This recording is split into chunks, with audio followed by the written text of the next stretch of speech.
नमस्कार दोस्तों, स्वागत है आपका लॉर्ड ऑफ द मिस्ट्रीज के अगली वीडियो में। 27th वीडियो है आई गेस। एंड इस वीडियो के अंदर बहुत कांड होने वाला है। बोला था ना मंडे से पहले एक वीडियो लेके आऊंगा। हाँ, मिड वीक नहीं ला रहा हूँ, लेकिन मंडे से पहले ही आ रही है, ठीक है। और इस स्पेशल वीडियो को बनाने का रीजन ये था कि मैं चाहता हूँ कि क्लाइन जो है ना अपना वो फॉगी टाउन से जल्द बाहर निकले। याद है ना, फॉगी टाउन के अंदर लास्ट वीडियो में पहुंचा, वहां किन से भिड़ गया क्लाइन, टीमेनस डिस्पेयर से, मिस्टर ए से। एंड इतना काफी नहीं था तो कैथीड्रल के अंदर जाने के बाद बंदा भिड़ गया ज़रातोल से। फिर नहीं गया, मिल गया। अब ज़रातोल कौन है वो तो मैं आपको इस वीडियो में बताऊंगा ही अच्छे से। ऑफ कोर्स आपको पहले से पता है, लेकिन चलो याद दिला दूंगा आपको। एंड एक फाइनल बात ये कि देखो, इस वीडियो में मैं वॉइस ओवर कर रहा हूं क्योंकि मैं अभी थोड़ा ट्रैवल कर रहा हूं। फेस कैम करना मेरे लिए पॉसिबल नहीं होगा इस वीडियो के अंदर। और हाँ, इस वीडियो में हम वहां तक जाएंगे जहां तक क्लाइन कहीं ना कहीं फॉगी टाउन से बाहर निकल ना जाए, क्योंकि मुझे टेंशन हो रही है। क्लाइन फॉगी टाउन में फंसा हुआ है, आपको भी टेंशन हो रही होगी। चलो इसे बाहर निकालते हैं। तो सबसे पहले बात करते हैं ज़रातोल की। देखो भैया,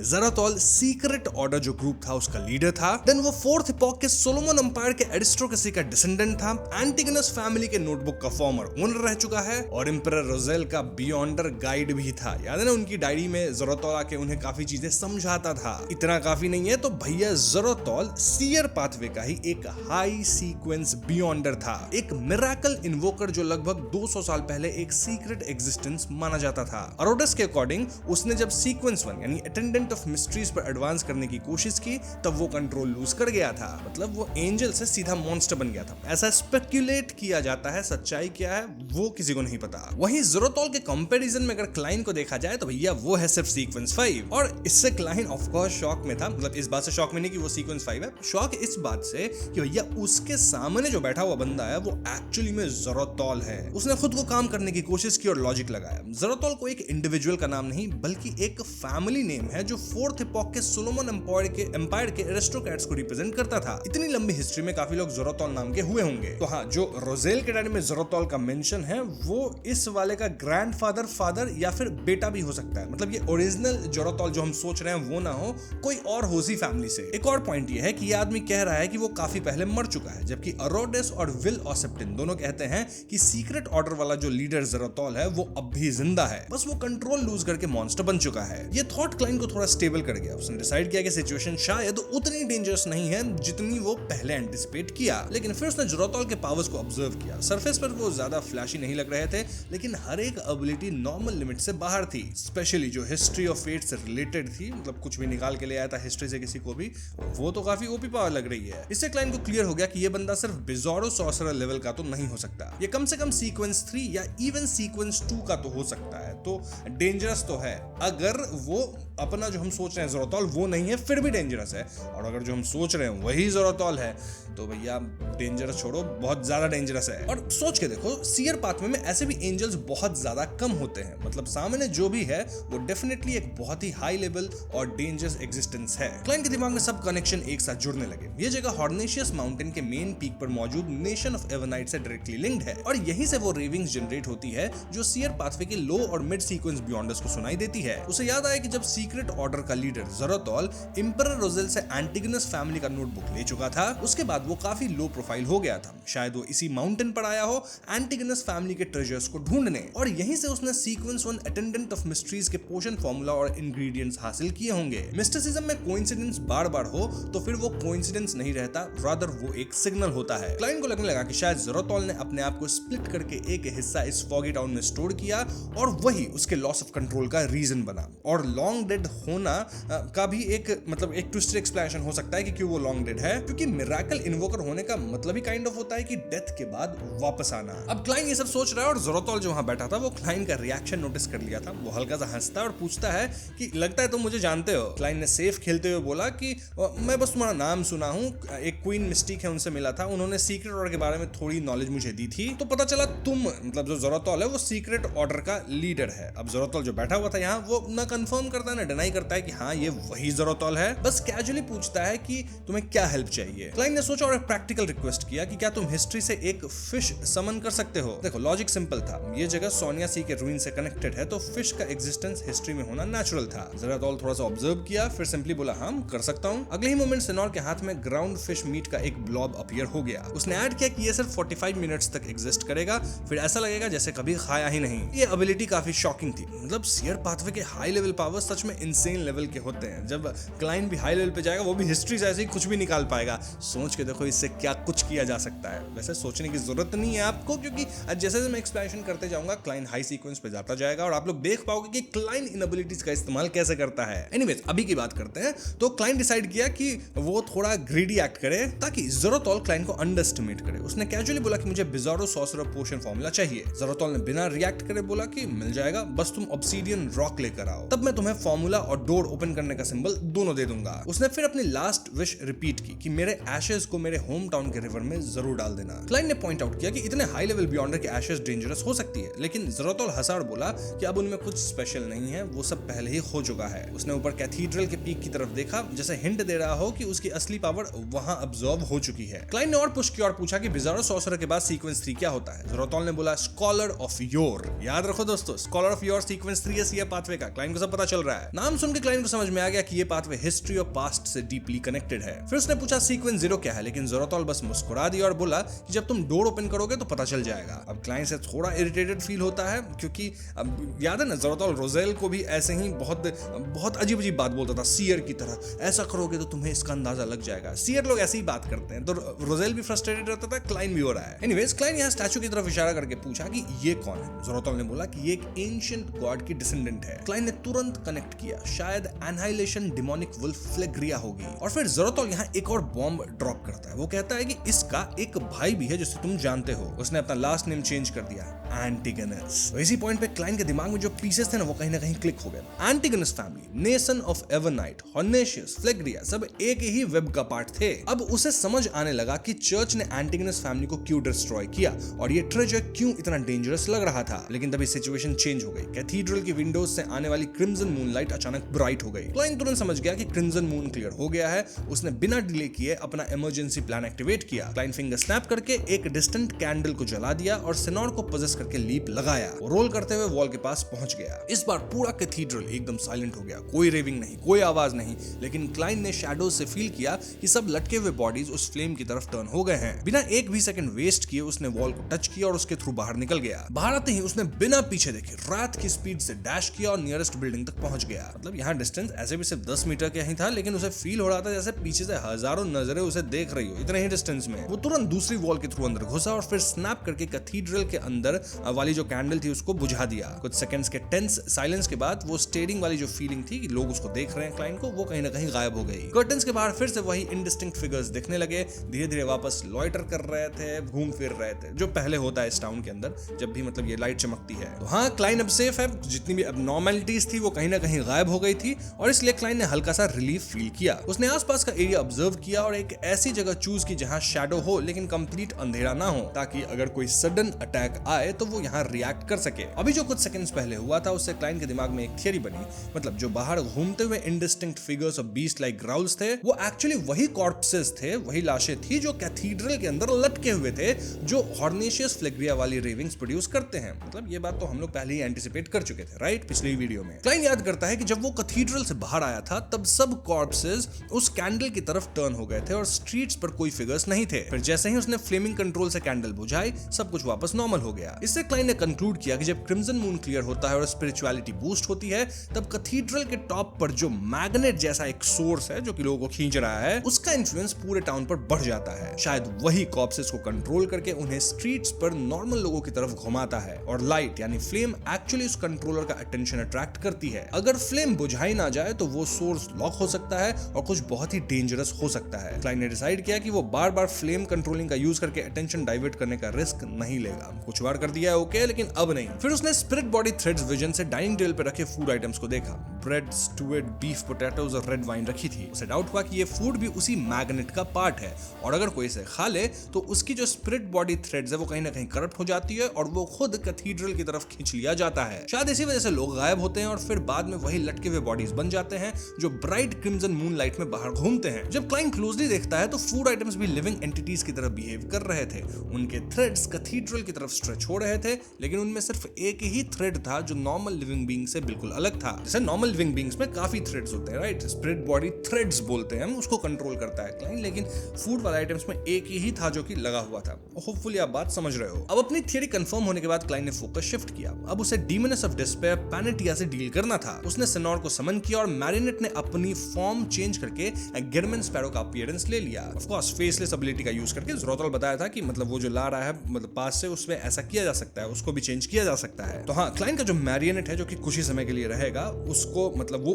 क्लाइन का ही डबल बन चुका है, गिरमिन स्पैरो जैसा दिख रहा है। लेकिन क्लाइन रियलाइज करता है कि उसके अंदर कुछ फ्लॉज हैं, कपड़े सेम नहीं है और इल्यूजन्स डेमिगॉड लेवल एनिमी को फूल नहीं कर पाएगी। इसलिए उसने प्रैक्टिकल सॉल्यूशन निकाला। दोनों ने अपने कपड़े एक्सचेंज कर लिए। क्लाइन ने सेनोर के कपड़े पहने और सेनोर ने ब्लैक कलर की मैन रोब जो कि क्लाइन पहने हुए था। अब जब क्लाइन यहाँ सेनोर का कपड़ा पहनता है, उसको रियलाइज होता है कि बाप रे, सेनोर को मैं खत्म करके मैरिनेट बना के एक ही कपड़े में कितने दिन से घुमा रहा था, बहुत बदबू आ रही है, बहुत गंदा कपड़ा है। मतलब इसके अंदर सीवर, एक्सप्लोजन, सब का स्मेल मिक्स हो गया था। छी छी छी छी, इतनी गंदी स्मेल। हाँ, अब पछतावा तो हो तो क्या, जब चिड़िया चुग गई खेत तो पहले ही सेनोर से कपड़ा उसका मैरिनेट था, उसे धुलवा लेना चाहिए था क्लाइन को कभी तो पहले, लेकिन अब तो लेट हो गया। अब यही गंदा पहनना होगा क्लाइन को। वहीं सेनोर पहना है क्लाइन का एकदम बढ़िया क्लर्गी मैन वाला रोब। ध्यान रहे, दोनों अभी गिरमिन स्पैरो ही दिख रहे हैं, ठीक है, इस बात को ध्यान रखना। अब यहाँ क्लाइन क्रीपिंग हंगर भी सेनोर को दे दिया ताकि मैरिनेट एक परफेक्ट गिरमिन स्पैरो बन सके। अब अगर क्रीपिंग हंगर रिवोल्ट भी करे तो वो मैरिनेट को ही इफेक्ट करेगा, क्लाइन को नहीं। तो हाँ, अब क्लाइन ने कामली सिचुएशन को एनालाइज करना शुरू किया। वो सोच रहा था कि एक मैरिनेट जो उसकी पावर्स यूज कर सकता है, फिर भी डीमन्स ऑफ डिस्पेयर जैसे डेमिगॉड को डिफीट करना या उसे ऑब्सीडियन रॉक लेना ऑलमोस्ट इम्पॉसिबल है। हाँ, सेनोर की पावर भी होगी, क्लाइन के पावर को भी उसका ये मैरिनेट यूज कर सकता है थैंक्स टू ज़ेरोथॉल। वो इस तरह का चीज करके दिया है क्लाइन को। बट एक डेमिगॉड को डिफीट करना, डीमन्स ऑफ डिस्पेयर, भैया ये बहुत टफ है। लेकिन हाँ, एक डिस्ट्रैक्शन ऑफ पोजीशन स्वैप का यूज करके डीमन्स ऑफ डिस्पेयर को कंफ्यूज तो किया जा सकता है। लेकिन दोस्तों, रॉ पावर और लेवल का डिफरेंस अभी बहुत बड़ा है। क्लाइन ये भी कंसिडर किया कि मैरिनेट को यूज करके क्लोज कॉम्बैट में जाकर पैनेटिया के स्पिरिट बॉडी थ्रेड्स कंट्रोल करे, क्योंकि एक ज़ॉम्बी पर प्लेग का इफेक्ट कम होगा। लेकिन फिर उसने खुद ही इस प्लान के फ्लॉज देखे। डीमन्स के मिस्टिज्म बेस्ड वायरसेस और भी इवॉल्व हो सकते हैं और उसके पास अननोन पावर्स भी हो सकती हैं। फिर क्लाइन ने अपनी स्ट्रेंथ्स को लिस्ट करना शुरू किया। उसके पास डिस्गाइज का एडवांटेज है, मैरिनेट है जो डेमिगॉड लेवल पर एक्ट कर सकता है, डेमिगॉड लेवल है नहीं, एक्ट कर सकता है, और इंस्टेंटेनियस पोजीशन स्वैपिंग भी की जा सकती है। एंड एक और इंपॉर्टेंट चीज, पैनेटिया का मेंटल स्टेट अनस्टेबल है। वो हाफ क्रेज्ड है, इंस्टिंक्ट से ज्यादा ड्रिवन है रादर देन थॉट्स, जबकि क्लाइन अभी भी रैशनल सोच रहा है। वो अभी फॉगी टाउन में आया है, तो यही क्लाइन का सबसे बड़ा एडवांटेज था। इसी थॉट प्रोसेस में क्लाइन के दिमाग में एक नया आइडिया आया। वो सोच रहा था कि क्या जरूरी है कि वो पैनेटिया से लड़े ही, मतलब पैनेटिया भी यहाँ से निकलना चाहती होगी ना, तो उसकी जो सर्वाइवल इंस्टिंक्ट है वो कहीं ना कहीं उसके मतलब जो हंगर की डिजायर उससे ज्यादा स्ट्रांग होगी, स्पेशली जब वो अभी फुल है, अभी सेनोर को खाई है कि नहीं। तो शायद कोऑपरेशन इस टाइम पे पॉसिबल हो सकता है। मतलब पैनेटिया ऑब्सीडियन रॉक दे सकती है और क्लाइन सिंबल प्रोवाइड करेगा और दोनों मिलकर यहाँ से एस्केप कर सकते हैं। साथ ही क्लाइन को ज़ेरोथॉल पे भी पूरा ट्रस्ट नहीं था। अगर एक और पावरफुल एंटिटी इन्वॉल्व हो तो सिचुएशन क्योटिक हो जाएगी और ज़ेरोथॉल के प्लान्स डिस्टर्ब हो सकते हैं। ये एक डिप्लोमेटिक अप्रोच थी, डायरेक्ट कॉम्बैट से ज्यादा इफेक्टिव हो सकती है। डिसीजन लेकर क्लाइन पेशेंटली वेट करने लगा जब तक क्रिम्सन मून वापस फॉग के पीछे छुप न जाए। कुछ देर बाद लाइट धीमी पड़ गई और तुरंत उसने सेनोर को वॉल के थ्रू बाहर भेजा। मैरिनेट गिरमिन स्पैरो के फॉर्म में सीधा कैथीड्रल की तरफ चल पड़ा। कुछ ही सेकंड्स में क्लाइन ने नोटिस की कि सेनोर पे भी एलिमेंट की इफेक्ट शुरू हो रही है। डेड होने की वजह से इमीडिएट इंपैक्ट नहीं था, लेकिन क्लाइन समझ रहा था कि टाइम के साथ ये इफेक्ट और वियर्ड हो जाएगा। शायद नर्व्स और स्पिरिचुअलिटी तक पहुंच जाए, जिससे उसकी मूवमेंट स्टिफ हो जाए और एंड में वो प्रॉपर्ली चल भी ना पाए। अब क्लाइन को तुरंत रिलीफ मिला क्योंकि उसने मैरिनेट से स्पिरिट बॉडी थ्रेड्स कंट्रोल करवाने वाला रिस्की प्लान चूज नहीं किया था। उसने तुरंत सेनोर को बोलने दिया, ऑफ कोर्स गिरमिन स्पैरो के फॉर्म में, याद रहे अभी दोनों गिरमिन स्पैरो बने हैं। तो सेनोर एज गिरमिन स्पैरो बोलता है कि देखो भैया, मैं कैथीड्रल के अंदर जाकर जिंदा वापस आया हूं। तुम लोग बोल रहे थे कैथीड्रल सबसे डेंजरस जगह है, राइट? और मैं जिंदा इसलिए वापस आया क्योंकि मुझे इस फॉगी टाउन से निकलने का रास्ता पता चल चुका है। ठीक है, तुम्हें भी जानना है तो लड़ाई वड़ाई बंद करो, आपस में कोलैबोरेट करते हैं। ये बोलते वक्त मैरिनेट ने हल्की सी स्निफ भी ली, जैसे एलिमेंट का इफेक्ट उस पर पड़ रहा हो और उसकी कंडीशन धीरे धीरे वीक हो रही हो। क्योंकि ध्यान रहे, पैनेटिया को नहीं पता कि ये ओरिजिनल जर्मन स्पैरो नहीं है, ये मैरिनेट है, समझे? तो ये इल्यूजन कायम रखना है। इसी मोमेंट पे पैनेटिया कैथीड्रल के दरवाजे पे अपीयर हुई। वो व्हाइट रोब में थी, नीटली टाइड हेयर के साथ। उसकी आंखें अब भी थोड़ी इंसेन लग रही थी। सुंदर तो दिखती है लड़की, बस डेंजरस बहुत है कि नहीं? उसने सीधा गिरमिन स्पैरो को देखा और अपने हाथ में एक strange deep looking obsidian rock निकाला और कामली पूछती है कि तुम्हें ये रॉक चाहिए क्या? क्लाइन ने तुरंत नोटिस किया कि उसने अपना प्लेग टेम्पररी हटा दिया था। उसने सेनोर से हाँ में जवाब दिलवाया और क्लियरली समझाया कि अगर ये रॉक सही जगह फिट की जाए और एक स्पेशल सिंबल के साथ यूज किया जाए तो एक डोर ओपन हो सकता है जिससे ये लोग स्केप कर सकते हैं इस फॉगी टाउन से, रियल वर्ल्ड में पहुंच जाएंगे। क्लाइन ने यह भी ऐड किया कि कैथीड्रल का danger mainly spirit body threads की वजह से है और एक मैरेंटिस्ट होने के नाते वो उन्हें कंट्रोल करके पेनेटिया को सेफ रख सकता है। पेनेटिया कुछ सेकंड्स चुप रही, फिर हल्का सा स्माइल की और रिवर्स क्वेश्चन पूछना शुरू की। पूछती है कि क्या मैं तुम्हारी मैरिनेट बन जाऊंगी क्योंकि तुम तो मेरे स्पिरिट बॉडी थ्रेड्स को कंट्रोल कर रहे होगे ना, या फिर तुम क्रिटिकल मोमेंट पे मुझे छोड़ दोगे और मैं भी उन फिगर्स की तरह ऊपर टंग जाऊंगी। क्लाइन इस डाउट के लिए ऑलरेडी प्रिपेयर्ड था, मतलब ऑफ कोर्स ऐसे सवाल तो लोग पूछेंगे ही। क्लाइन आंसर प्रिपेयर करके रखा था। क्लाइन कामली पूछता है पेनेटिया से कि मैं ऐसा क्या कर सकता हूं कि तुम्हें मुझ पे ट्रस्ट हो जाएगा। पेनेटिया सीधा डिमांड रखती है, अपना बाल और फ्लश मुझे दे दो। क्लाइन ने तुरंत समझ लिया कि ये डीमनस टाइप कर्स सेटअप कर सकती है ताकि क्लाइन अगर उसको डबल क्रॉस करने की कोशिश करे वो कर्स को एक्टिवेट करके क्लाइन को ही निपटा देगी। लेकिन क्लाइन यहाँ अपनी रिएक्शन कंट्रोल करता है और मैनेट को थोड़ा हेजिटेंट एक्ट करने दिया। उसने बोला कि अगर मैं ये दे देता हूं तो तुम मुझे कभी भी खत्म कर सकती हो, राइट? पेनेटिया स्माइल के साथ एक बैलेंस डील प्रपोज की। पेनेटिया कहती है कि बाल ऑफ फ्लैश सिर्फ कैथीड्रल के अंदर एंटर करते वक्त दिया जाए और अगर अंदर उसकी तरफ से कोई कर्स अटेम्प्ट दिखे तो क्लाइन तुरंत उसके स्पिरिट बॉडी थ्रेड्स का कंट्रोल छोड़ सकता है और अगर क्लाइन कुछ एबनॉर्मल करे तो वो भी तुरंत कर्स एक्टिवेट करेगी। मतलब दोनों एक दूसरे को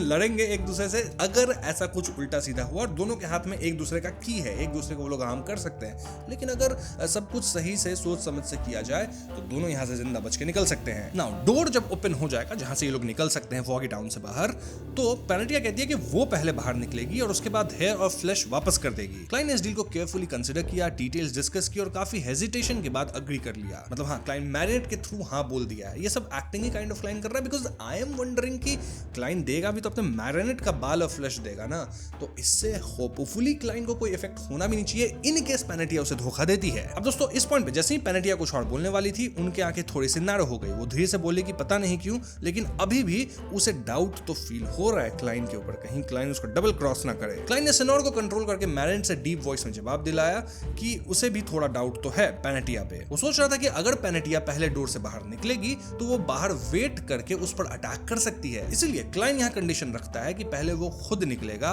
और उससे पहले पेनेटिया उसका हेयर और फ्लैश वापस करे। साथ ही उसने ये भी बोला कि पेनेटिया डोर के पास ही रहे ताकि उसके स्पिरिट बॉडी थ्रेड्स ऊपर ड्रिफ्ट होने से पहले वो स्किप कर सके। पेनेटिया तुरंत काउंटर करती है कि अगर वो पहले निकल गया तो वो डोर डिस्ट्रॉय भी कर सकता है। लेकिन क्लाइन यहाँ कामली जवाब देता है कि जो भी एक स्पेशल सिंबल है जिसके थ्रू डोर को खोला जाएगा वो क्लाइन कहीं ना कहीं बाहर जाने से पहले पेनेटिया को दिखा देगा ताकि अगर क्लाइन उसको धोखा दे भी देता है तो पेनेटिया खुद वो सिंबल बना के वहां से निकल सके। देख रहे हो यहाँ पे डील कैसे होती है मित्रों, ऐसे ही डील की जाती है, समझो तुम लोग भी सीखो इस डील को, ठीक है? अब पेनेटिया कुछ देर तक चुप रही लेकिन क्लियरली उसका माइंड अनस्टेबल था, वो खुद को कंट्रोल करने में स्ट्रगल कर रही थी। फिर उसने एक और पॉइंट उठाया, सिर्फ कर्स से शायद क्लाइन को हार्म करना पॉसिबल नहीं होगा क्योंकि सीयर पाथवे के पास पेपर फिगरिन सब्स्टिट्यूट जैसे ट्रिक्स होते हैं। क्लाइन ने तुरंत रिएक्ट करते हुए सिनोर के सारे पेपर फिगरिन्स निकलवा कर उसके सामने जला दिए। फिर भी पेनेटिया फुली कन्विंस्ड नहीं हुई थी, उसने डाउट किया कि शायद और हिडन फिगरिन्स हो सकते हैं। क्लाइन ने ब्लफ करते हुए कहा कि वो डिविनेशन ट्राई कर सकती है लेकिन पेनेटिया ने इरिटेट होकर मना कर दिया क्योंकि इस जगह स्पिरिट वर्ल्ड से कनेक्शन पॉसिबल नहीं था और उसकी खुद की स्पिरिचुअलिटी भी करप्टेड थी, तो इस केस में डिविनेशन अनरिलायबल ही होगी। इन शॉर्ट दोस्तों ये दोनों जो हैं वो स्टेलमेट के पोजीशन में आ गए, एक दूसरे को पे भरोसा ही नहीं कर पा रहे हैं। लेकिन तभी अचानक साइड की बिल्डिंग के छत से एक आवाज आती है। किसकी आवाज? ऑफ कोर्स मिस्टर ए की। वो ऑफर करता है कि भैया मैं तुम लोग की प्रॉब्लम सॉल्व करूंगा। कैसे सॉल्व करूंगा? वेल मिस्टर ए ने ऑफर दिया कि वो विटनेस बन सकता है। वो शैडो से निकलकर सामने और बोला कि वो फ्लैश और ब्लड मैजिक से गेडमन स्पैरो के बॉडी के अंदर रहकर उसकी कंडीशन मॉनिटर करेगा। अगर क्लाइन ने स्पिरिट बॉडी थ्रेड्स कंट्रोल छोड़ा या पेपर फिगरिन सब्स्टिट्यूट यूज करने की कोशिश की तो वो तुरंत रिएक्ट करेगा और जैसे ही डोर ओपन होगा वो बॉडी से निकलकर स्केप कर जाएगा। क्लाइन ने इस प्रपोजल को इमीडिएटली एक्सेप्ट नहीं किया। उसने पॉइंट आउट किया कि रोज बिशप्स जब किसी के बॉडी में हाइड करते हैं तो होस्ट मर जाता है। इस पर मिस्टर एक्सप्लेन करता है कि वो फुल फ्यूजन नहीं करेगा, बस स्टोमक के अंदर साइलेंटली बैठेगा। क्लाइन ने गोल्ड कॉइन से प्रिटेंड किया डिविनेशन कि मैं डिविनेशन कर रहा हूं, प्रिटेंड कर रहा है, कर नहीं रहा, और फिर एग्री कर लिया लेकिन एक कंडीशन के साथ, मिस्टर को उसके बॉडी से निकलना होगा बिफोर वो स्पेशल सिंबल पेनेटिया को दिखाए। ये एक इंपॉर्टेंट सेफ्टी स्टेप था क्योंकि अगर पेनेटिया सिंबल और ऑब्सिडियन रॉक दोनों ले लेती है तो उसे क्लाइन की जरूरत ही नहीं पड़ेगी। हाँ, थोड़ी डिस्कशन के बाद जो ये प्लान था वो फाइनलाइज हो जाता है। पेनेटिया भी इसे एक्सेप्ट कर ली थी और थोड़ी देर बाद एक स्ट्रेंज रिलैक्स स्माइल के साथ बोलती है कि क्लाइन फाइनली उसे होप दिया है। उसने कैजुअली हिंट भी दिया कि अगर वो दोनों बच गए तो वो उसे रिवॉर्ड देगी। कैसा रिवॉर्ड डिमोनस देती है आप सबको पता है, मुझे पता है बहुत लोग ऐसा रिवॉर्ड चाहिए, ठीक है गंदे लोग, ठीक है समझ जाओ रिवॉर्ड क्या है। नहीं समझ रहे हो तो पोगो देखो, ठीक है इस वीडियो को बंद करो। क्लाइन ने डिलिबरेटली उस बात को इग्नोर किया और फोकस मिस्टर ए पे शिफ्ट कर दिया क्योंकि क्लाइन इस सब चीज से दूर रहता है, फॉरएवर सिंगल बंदा है, ठीक है फॉरएवर सिंगल। बाकी सब लेट हो रहे हैं, क्लाइन फॉरएवर सिंगल। एनीवेज अगला मोमेंट काफी डिस्टर्बिंग था। मिस्टर ए का बॉडी मेल्ट होने लगा, फ्लैश ऑफ ब्लड एक स्टिकी स्ट्रीम में कन्वर्ट हो गए, वो डायरेक्टली मैरिनेट की बॉडी में उसके माउथ के थ्रू अंदर चले गए। क्लाइन ने दूर से ये सब कंट्रोल करते हुए डिस्गस्ट फील किया, लेकिन सिचुएशन के लिए ये नेसेसरी था। अब मैरिनेट के अंदर मिस्टर ए भी था जो एक इंटरनल वॉच डॉग की तरह एक्ट करेगा। फिर क्लाइन ने सेनोर को सिग्नल दिया और वो दोनों कैथीड्रल की तरफ बढ़े। इंटर करते वक्त मैरिनेट ने अपना हेयर प्लग किया और फ्लैश टीयर करके पेनेटिया को दिए। ब्लड फ्लो हुआ, लेकिन क्लाइन ने इंटरनली नोट किया कि अगर कोई उसे अच्छे से जानता होता तो ये अननेचुरल लगता, क्योंकि वो नॉर्मली अपने बॉडी को ऐसे डैमेज नहीं करता। लेकिन गिरमिन स्पैरो का पर्सोना ही ऐसा था, इसीलिए सब बिलीव करते हैं, क्योंकि गिरमिन स्पैरो इज क्रेजी एडवेंचरर। अब पेनेटिया एक अगली पपेट निकालती है, उस पे फ्लैश रब करती है, हेयर को टाई करती है। क्लियरली एक कर्स का सेटअप वो बना रही थी। फिर दोनों कैथीड्रल के अंदर गए। क्लाइन ने तुरंत spread body threads control activate किया, पेनेटिया को हैंग होने से बचाने लगा। मिस्टर ए भी मैरिनेट के साथ मर्ज होने की वजह से मैनेजेबल था। क्लाइन का दिमाग साथ साथ काम कर रहा था। वो एनालाइज कर रहा था कि अगर ज़ेरोथॉल चाहे तो वो इजीली किसी भी बियॉन्डर को यहाँ सेफ एंट्री दे सकता है। फिर उसने पेनेटिया को पहले क्यों नहीं अलाउ किया? शायद वो कैथीड्रल के बाहर डायरेक्टली इंटरैक्ट नहीं कर सकता, या सिर्फ स्पेसिफिक लोग ही उस तक पहुंच सकते हैं। जो भी हो, ये दोनों ऑल्टर तक पहुंच गए। कॉर्प्सेस अब भी लटक रहे थे, रेविंग हल्की से बैकग्राउंड में चल रही थी, और पेनेटिया एक सेकंड के लिए स्टिफ हुई, लेकिन फिर कंट्रोल में आ गई। ज़ेरोथॉल वहीं बैठा था, कामली उन्हें देख रहा था। उसने उन्हें देखकर अप्रिशिएट किया कि सीयर पाथवे वाले लोग फाइट से ज्यादा दिमाग का यूज करना जानते हैं। ध्यान रहे दोस्तों, ओरिजिनल जो क्लाइन गिरमिन स्पैरो है वो अब तक आया भी नहीं कैथीड्रल के अंदर, बाहर से ही सब खेल कर रहा है। यहाँ उसका जो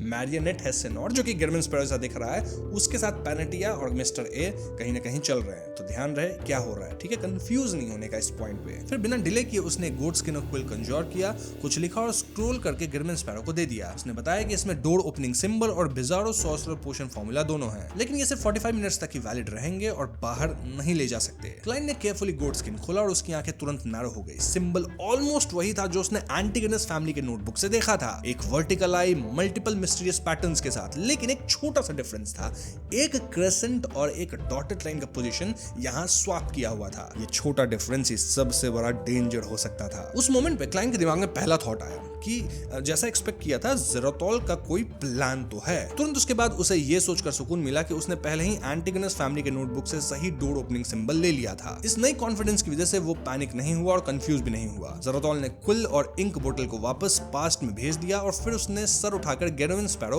और पेनेटिया को देखा और एक साई के साथ बोला कि सब कंडीशन सब कंप्लीट हो चुकी है, अब तुम लोग डोर ओपन कर सकते हो। ये कहने के बाद उसने गिरमिन स्पैरो को देखकर हल्का सा हंसा और बोला कि मेरा अर्न साथ ले जाना मत भूलना, जिसके अंदर मेरी मतलब वो है, क्या उसको कहते हैं, आफ्टर रिमेन्स जो होते हैं, वो चीज रिमेन्स होती है ना, राख, उसकी मैं बात कर रहा हूँ यहाँ पे। ये बोलते ही उसका पूरा बॉडी अचानक लाइट के काउंटलेस पॉइंट्स में टूट गया और आसपास के वॉइड में मिक्स हो गए, जैसे वो पहले से ही धीरे धीरे खत्म हो चुका था। जहां वो बैठा था वहां सिर्फ एक टिन अर्न रह गया। उसका सरफेस पुराने पैटर्न से भरा था, लेकिन कोई स्पेशल बात नहीं थी इसमें, मतलब अर्न के अंदर कोई स्पेशलिटी नहीं थी, नॉर्मल सा ही था, बस दिख रहा था अजीब। क्लाइन ने गिरमिन स्पैरो को 2 कदम आगे बढ़ाया, झुकने दिया और अर्न उठाने को कहा। उसे लगा कि वो काफी हैवी है, फेक नहीं लग रहा। उसने गोट स्किन पकड़े हुए हाथ से लिड खोला और अंदर देखा। अंदर ग्रेश व्हाइट पाउडर और पार्टिकल्स थे, बिल्कुल नॉर्मल, कुछ ग्लो वगैरह नहीं था। क्लाइन सोचा कि क्या सच में नॉर्मल एशेज हैं, मतलब जो रिमेन्स होते हैं राख जैसे एशेज, क्या ये वही हैं और नॉर्मल है? ज़ेरोथॉल यहाँ कोई खेल नहीं खेल रहा था। द क्वेश्चन इज कि ज़ेरोथॉल को जलाया कौन होगा जिससे ये मतलब एशेज बच गए? क्या उसने खुद को क्रीमेट किया? गिरमिन स्पैरो ने लिड बंद किया और गोट स्किन पकड़े हुए हाथ से कैजुअली पॉकेट से एक फ्लैश का पीस निकाला और खा लिया। पेनेटिया ने ये देखकर अपनी आंखें थोड़ी सी नैरो कर ली, जैसे पूछ रही हो कि वो ये क्या कर रहा है। क्लाइन ने मैरिनेट को फिश खिलाया और ब्रीदिंग एडजस्ट करते हुए बोला कि वो थोड़ा नर्वस है और श्योर नहीं कि ये सिंबल काम करेगा या नहीं। पेनेटिया ने कंफर्म कर लिया कि वो नॉर्मल फिश खा रहा है। उसने ज्यादा इंटरेस्ट नहीं लिया और अपनी नजर हटाकर अर्न को देखा और स्माइल की। उसने बोला कि अगर ये यूजलेस निकला तो वो इसे शेयर कर सकते हैं। वो रोज एक स्कूप लेगी और ये काफी टाइम तक चलेगा। क्लाइन ने अंदर अंदर शाई किया कि डीमोनिस का मेंटल स्टेट सच में अब नॉर्मल है। फिर गिरमिन स्पैरो स्टैचू के पास से गुजरा और वॉल के सामने आ गया। उसने साइड होके इंसेक्ट की तरफ पॉइंट किया और पेनेटिया से बोला कि ऑब्सीडियन रॉक यहाँ फिट करो। पेनेटिया ने एक गॉर्जियस स्माइल के साथ डल आंखों में देखते हुए बोला कि पहले मुझे डोर ओपनिंग सिंबल दिखाओ। अब यहाँ दिमाग में थॉट चल रहा था कि अगर वो सच में उसे हार्म करना चाहता तो वो तुरंत मैरिनेट छोड़ देता और पेनेटिया को टाइम नहीं मिलता स्केप करने का, मतलब वो सीधा हैंग हो जाती, राइट? फिर वो आराम से अंदर रॉक ले लेता और खुद स्केप कर जाता। लेकिन ज़ेरोथॉल का सिंबल प्रॉब्लमेटिक है, इसलिए किसी और से पहले टेस्ट करवाना बेटर होगा। क्लाइन ने गिरमिन स्पैरो से अपने एब्डोमेन पे हाथ रखवाया और माउथ ओपन करवाया। एक ब्लॉब जैसा फिश और ब्लड बाहर निकला और शेप लेकर मिस्टर ए बन गया। ये देखकर गिरमिन स्पैरो ने गोट स्किन खोला और सिंबल और पोशन फार्मूला दोनों पेनेटिया और मिस्टर ए को दिखाया। पेनेटिया की आंखें उधर-उधर मूव हुई, फिर वो हल्की सी मुस्कुराई और बोली कि तुम डोर ओपन करो, तुम पहले जाओ। उसने कंफर्म कर लिया था कि गिरमिन स्पैरो अभी भी उसके स्प्रेड बॉडी थ्रेड्स को कंट्रोल कर रहा है, इसलिए उसके पास वेट करने का टाइम है। ये बोलते हुए उसने ब्लड स्टेन्ड पपेट उसकी तरफ फेंका। क्लाइन ने पपेट कैच किया और देखा कि पेनेटिया आगे बढ़कर ऑब्सीडियन रॉक इंसेट में डाल रही है। दोनों परफेक्टली फिट हो गए, कोई गैप नहीं रहा। वॉल लाइट इमिट करने लगा और धीरे धीरे ट्रांसपेरेंट हो गया। उसके बाहर स्टोन स्लैब्स, वॉल्स और हवा में फ्लोटिंग क्लाउड्स दिख रहे थे। पेनेटिया साइड में हटी और गर्मिन स्पैरो ने लेफ्ट हैंड में पपेट, गोट स्किन और अर्न पकड़ा।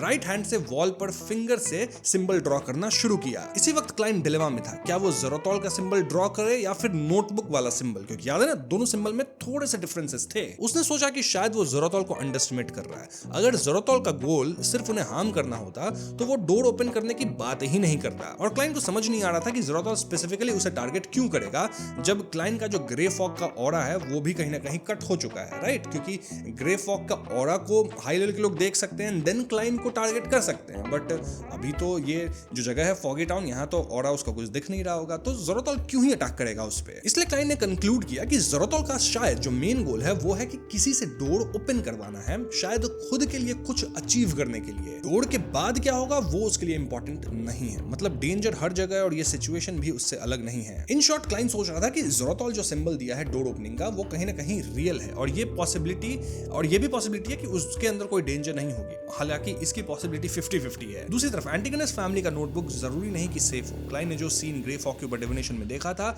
जो इन्फो उसे ज़ोरोथॉल से मिला था, और ये फैक्ट कि ज़ोरोथॉल खुद कंट्रोल लूज करके पागल हो गया था, इन सब से वो ऑलमोस्ट श्योर हो गया कि हॉर्नेशियस माउंटेन के मेन पीक पर एंटिगोनस फैमिली का ट्रेजर शायद एक ट्रैप ही हो। इसलिए नोटबुक के कॉम्प्लेक्स सिंबल में हिडन रिस्क भी हो सकता है, ये भी कंसीडर करना पड़ रहा था। मतलब होता है ना, एक साइड खाई है, एक तरफ कुआं, यहाँ बोला जाता है एक साइड टाइगर, एक तरफ वुल्फ, कोई तो एक चूज करना है। चलो भैया चूज करते हैं कौन सा सिंबल बनाए। एक और बात ये कि एंटिगोनस का सिंबल ट्रेजर के अंदर जाने के लिए था, ये गारंटी नहीं कि वो बाहर निकलने के लिए भी काम करे, ठीक है? तो पलड़ा कहीं ना कहीं झोंकर आए कि ज़ोरोथॉल जो सिंबल दिया है वही ड्रॉ करते हैं। तो ये सब सोचते हुए क्लाइन ड्राइंग बंद नहीं कर रहा था, किए जा रहा था ड्राइंग, और जल्दी से उस जगह तक पहुंच जाता है जहां पे सिंबल में डिफरेंस था। मतलब यहाँ क्या ड्रॉ करे अब। इसी वक्त उसने पेनेटिया की तरफ एक नजर डाली और देखा कि उसकी आंखों में एक चमक थी, जैसे वो खुद ट्राई करना चाहती हो। क्लाइन को लगा कि अगर वो नॉर्मल स्टेट में होती तो एक एक्सपीरियंस इंस्टिगेटर होने के नाते अपने एक्सप्रेशंस कंट्रोल कर लेती, और अभी तो उसने सिंबल देखा भी था। ये सब देखकर क्लाइन का डाउट और स्ट्रांग हो गया। उसने मैनेट से ज़ोरोथॉल वाला सिंबल ही ड्रॉ करवाया। कुछ ही देर में वो कॉम्प्लेक्स वर्टिकल आई कंप्लीट हो गया। प्योर लाइट ने उस एरिया को कवर कर लिया,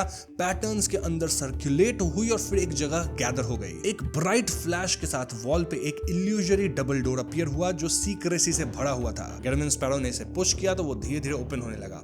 डोर के पीछे वही पुरानी स्टोन फ्लोर और होल वाली वॉल्स थी जो पहले देखी थी। सब कुछ बिल्कुल साइलेंट था, कोई एबनॉर्मैलिटी नहीं थी। तभी अचानक पेनेटिया का बॉडी टूटकर मिरर के टुकड़ों में बदल गया। उसी मोमेंट पे वो व्हाइट रोब वाली लेडी गर्मिन स्पैरो के सामने अपीयर हुई और सीधा डोर के अंदर चली गई। उसके हाथ में एक और ब्लड स्टेन्ड पपेट था जिसके नेक पर हेयर बंधा हुआ था। मतलब जो पपेट गर्मिन स्पैरो के हाथ में था वो ग्लास का टुकड़ा बन चुका था। जी हाँ दोस्तों, पेनेटिया डबल क्रॉस कर ही दी जो हम सोच रहे थे। लेकिन क्लाइन को क्या, वो क्लाइन का मैनेट है। क्लाइन तो एक्चुअली कैथेड्रल के अंदर भी नहीं है, बाहर है, वहां से सब कुछ कंट्रोल कर रहा है, ठीक है? क्लाइन तुमसे ज्यादा स्मार्ट है पेनेटिया, ठीक है? समझ लो बात। इल्यूजन के मामले में डीमनेस ऑफ डिस्पेयर क्लाइन से काफी ज्यादा पावरफुल थी, ये तो दिख गया। डोर के पार जाने के बाद पेनेटिया हाफ टर्न हुई और गर्मिन स्पैरो की तरफ देखकर एक क्रेजी और टीजिंग स्माइल दी। उसने अपने हाथ से ब्लैक फ्लेम्स निकाली और पपेट को जला दिया, ऐसा जैसे वो कह रही हो कि होप मिलते ही डिस्पेयर में गिर जाओ। तब क्लाइन को रियलाइज हुआ कि ये कर्स पेपर फिगरिन सब्स्टिट्यूट से भी अवॉइड नहीं हो सकता था।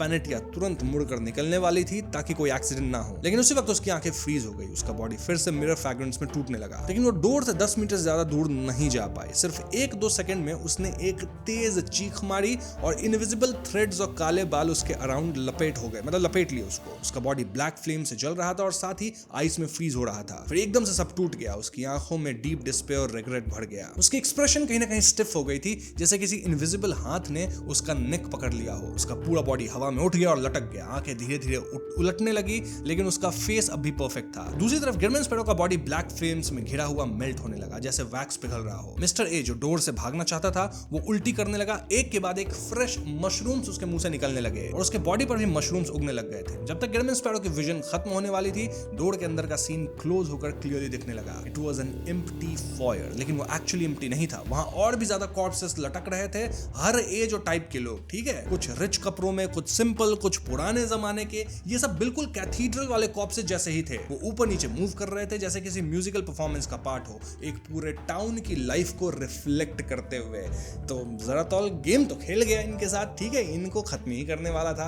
वो तो अच्छा हुआ पेनेटिया निपट गई। अब यहाँ काफी कुछ हो रही है, क्लियर करूंगा सब कुछ क्या हो रहा है। चलो आगे बढ़ते हैं वीडियो में। क्लाइन ने देखा कि इन सब कॉर्प्सेस के पीछे एक ट्रांसपेरेंट और स्लाइमी टेंटिकल था जिसमें कॉम्प्लेक्स पैटर्न्स बने हुए थे जिसे देखकर ही इंसान पागल हो सकता था। बहुत सारे टेंटिकल्स उस फॉयर के अंदर डीप तक जा रहे थे और वहां एक बड़ा एंशिएंट स्टोन चेयर था जिसमें डल गोल्ड और जेम्स लगे हुए थे। ये देखकर क्लाइन टेंस हो गया और बिना डिले किए उसने अपनी आंखें बंद कर ली और मैरिनेट से कनेक्शन को कट कर दिया। उसके दिमाग में तुरंत वो सीन फ्लैश हुआ जो उसने पहले डिविनेशन में देखा था। उस बड़े चेयर पे काउंटलेस ट्रांसलूसेंट मैगेट्स क्लस्टर्ड थे। मैगेट्स जो होते हैं ना, पिल्लू, वो धीरे धीरे हिल रहे थे और इनविजिबल टेंटिकल्स निकल रहे थे। और लास्ट जो इमेज मैरिनेट ने देखी, चेयर के नीचे एक टैरो कार्ड पड़ा हुआ था। उस कार्ड पे रोजेल की इमेज थी। अब ये कौन सी कार्ड है दोस्तों, आप समझ ही गए होंगे। ठीक है, क्लाइन 2 ऐसे कार्ड्स को कलेक्ट भी कर चुका है। बट द क्वेश्चन इज कि ये कौन से पाथवे का कार्ड था। मैं आपको बताता हूँ, ये था फूल पाथवे का कार्ड। जी हाँ, इस पे फूल के सीक्वेंस 9 से सीक्वेंस 0 तक का सब कुछ लिस्टेड होगा। अब रोजेल की जो इमेज थी उसमें रोजेल हेड गियर और कलरफुल कपड़े पहने थे, हाथ में एक स्टिक थी जिसमें लगेज लटक रहा था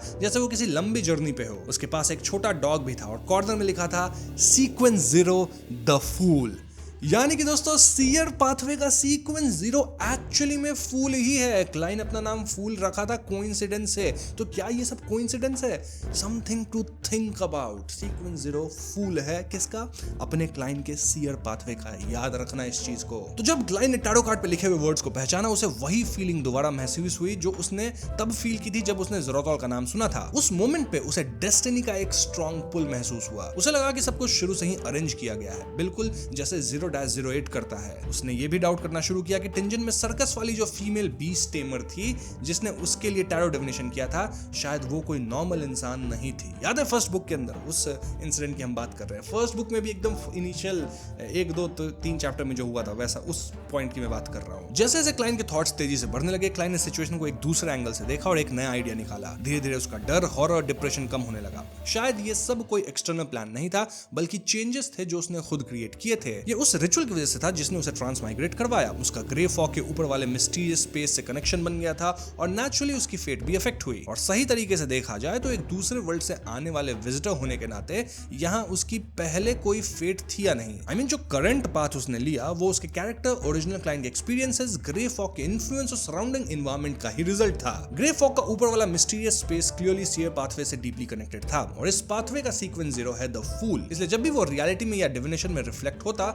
उसे फूल कार्ड ही मिलता। इसी वजह से बाद में उसने अपना नाम भी द फूल रखा। धीरे धीरे क्लाइन का मूड काम होने लगा और उसे लगा कि ये सबसे लॉजिकल एक्सप्लेनेशन है। फिर क्लाइन ने खुद को फोर्स किया कि वो उन क्वेश्चंस पे सोचना बंद करे जिनका क्लियर आंसर नहीं है और अपना फोकस वापस इस बात पे लगाए कि अभी क्या कांड हुआ है कैथीड्रल के अंदर। उसने रियलाइज किया कि जो ह्यूज चेयर और ट्रांसलूसेंट मैगट्स का क्लस्टर उसने अभी देखा, ये वही सीन था जो उसने पहले ग्रे फॉग के ऊपर डिविनेशन में भी देखा था। इस टेरिफाइंग सीन को एनालाइज करके उसने कंक्लूड किया कि वो शायद सीयर पाथवे का एक एंजल हो सकता है जो कंट्रोल लूज करके मॉन्स्टर बन गया। क्या वो ज़ोराथॉल खुद था या फिर एंटिगोनस फैमिली का कोई पावरफुल एंटिटी फोर्थ एपॉक का? अगर वो ज़ोराथॉल है तो ये अरोडेस और विल ऑसेप्टिन की बात से मैच करता है। देखो, ज़ोराथॉल सीक्वेंस 1 पे पहुंचकर कंट्रोल लूज कर चुका है और मॉन्स्टर बन गया है। ये एक्सप्लेन करता है कि वो सिर्फ डोर ओपन करवाना क्यों चाहता था, क्योंकि डोर ओपन होने पर दोनों साइड्स कनेक्ट हो जाएंगी और वो धीरे धीरे अपनी कंडीशन रिकवर कर पाएगा। उसका बार बार एशेस का जिक्र करना सिर्फ एक कवर हो सकता है। लेकिन एक प्रॉब्लम थी, अरोडेस के अकॉर्डिंग ज़ोराथॉल जहां था वो एनवायरनमेंट इस जगह जैसा नहीं लगता था। अगर होता तो क्लाइन पहले ही पहचान लेता।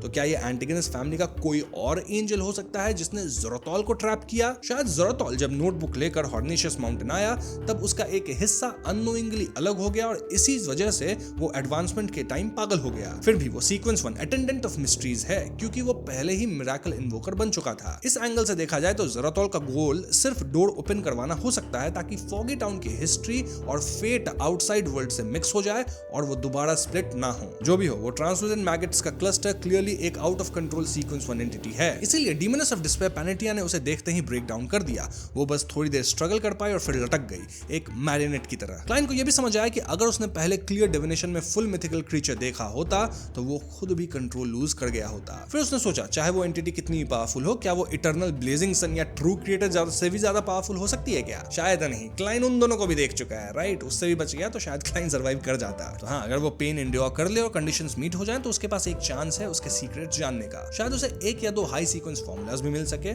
जैसे उसने पहले इटर्नल ब्लेजिंग सन से अनशैडोड वाला फॉर्मूला निकाल लिया था। ये सोचकर क्लाइंट के दिमाग में एक सीन आया, ग्रे फॉग के ऊपर बैठा द फूल अपने हाथ फिर से बढ़ा रहा है जैसे कुछ चुराने के लिए। उसे एक्साइटमेंट फील हुई, लेकिन साथ ही रिग्रेट भी, क्योंकि अभी उसकी स्ट्रेंथ आइटम्स काफी नहीं थी कि वो उस चेयर तक जा सके और फूल कार्ड को ले सके। जो चीज सबसे ज्यादा चाहिए हो और वो मिल ना पाए, वो हमेशा बहुत पेनफुल होता है। आपकी आंखों के सामने वो फूल वाला पूरा कार्ड पड़ा है, ठीक है, लेकिन ले नहीं सकता क्लाइंट उसको पता है अगर वो वहां जाएगा तो शायद बच नहीं पाएगा। बट हाँ, कम से कम क्लाइंट को बिजारो सॉर्सरर का पोशन फॉर्मूला तो मिल ही गया है ना। ठीक है, चलो इतने सही काम चलाएंगे। फ्यूचर में उसके पास एक और चांस होगा सीक्रेट जानने का। इस बार का रिस्क बेकार नहीं गया। जो पैसे उसने स्पेंड किए और जो मैग्नेट लूज किया वो सब वर्थ इट था, क्योंकि सीक्वेंस 4 का फॉर्मूला मिल चुका है। और हाँ, सीक्वेंस 0 फूल है यही पता चल गया, कार्ड भी देख लिया लिटरली, तो ठीक है, मतलब काम हुआ। यहाँ आया तो कुछ चीजें तो मिली है क्लाइंट को, लेकिन अब निकलना कैसे, इस पे ध्यान दिया जाए। वैसे एक और कंडीशन हो सकती है कि ज़रूरतौल जो फॉर्मूला क्लाइंट को दिया है वो झूठा हो, लेकिन लगता नहीं है कि वो झूठा फॉर्मूला दिया होगा। चलो इसकी टेस्टिंग भी हो जाएगी बाद में कभी। मतलब क्लाइंट यहाँ से जब निकल जाएगा तो ग्रे फॉग के ऊपर फॉर्मूला सही है कि नहीं, इसको तो वेरिफिकेशन बहुत इजीली करवाया जा सकता है। तो पहले इस पे ध्यान देते हैं कि जगह से निकलना कैसे है। तो हाँ, क्लाइंट कुछ टाइम रुकता है और काफी टाइम तक एबनॉर्मैलिटी कुछ नहीं होती है, तो क्लाइंट डिसाइड किया